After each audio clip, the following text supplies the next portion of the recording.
जय शिव बाबा।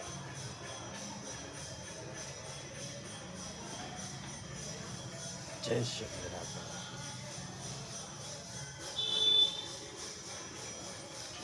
बड़े बड़े धर्म स्थापक, बड़े बड़े ऋषि मुनि, महान साधु संत,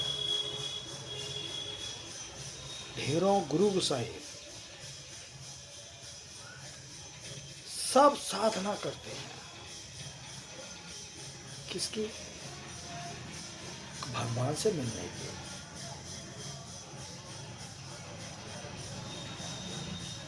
लेकिन वो कैसे मिलेंगे? क्या आप उनको जानते हैं?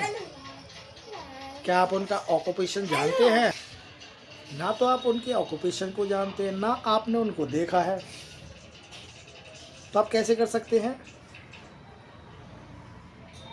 नहीं मिल पाएंगे आप।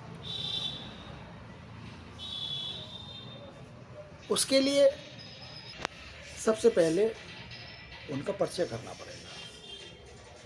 वो इतना सूक्ष्म है। अब देखो, शरीर और आत्मा दोनों अलग अलग है, और परमात्मा, आत्मा और परमात्मा दोनों अलग अलग हैं।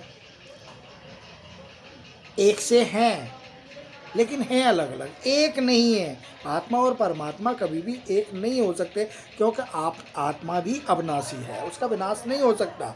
वो अगर उसमें लीन हो जाएगी, परमात्मा में लीन हो जाएगी, तो उसका अस्तित्व भी खत्म हो जाएगा। ऐसा नहीं हो सकता। तो सबसे पहले तो उस परमात्मा से मिलने का जो आपकी साधना आप कर रहे हैं, उससे मिलने के लिए सबसे पहले तो आपको उससे परिचय चाहिए। और परिचय तभी होगा जब उसको आप महसूस करें। क्योंकि अभी तक जो आप का परिचय है वो बड़े आकार की चीज़ों से तो है।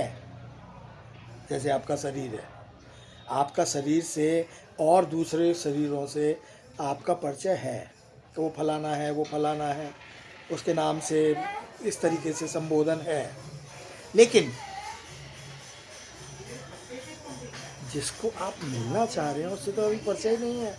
तो आप सबसे पहले उस निराकार को प्राप्त करने के लिए एक निराकार जैसी चीज़ को ढूंढें। जैसे पशु पक्षियों का जो पिता है वो पशु पक्षी ही होगा, गाय भैंसों का जो पिता है वो गाय भैंस ही होगा, इंसान का जो पिता है वो इंसान का ही होगा। लेकिन जो निराकार है उसका बच्चा कौन है? उसका बच्चा है आत्मा, वो भी निराकार है।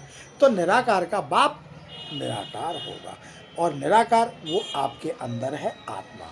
उसको आप पहचानने की कोशिश तो करो। आप उसको यदि पहचान लेंगे तो परमात्मा उससे अपने आप ऑटोमेटिकली आपको प्राप्त हो जाएगा। फिर आपको वो साधना करने की ज़रूरत नहीं है, केवल आप उसको याद करें, महसूस करें आत्मा के माध्यम से। तो सबसे पहले आप अपने को आत्मा निश्चय करें। जय शिव।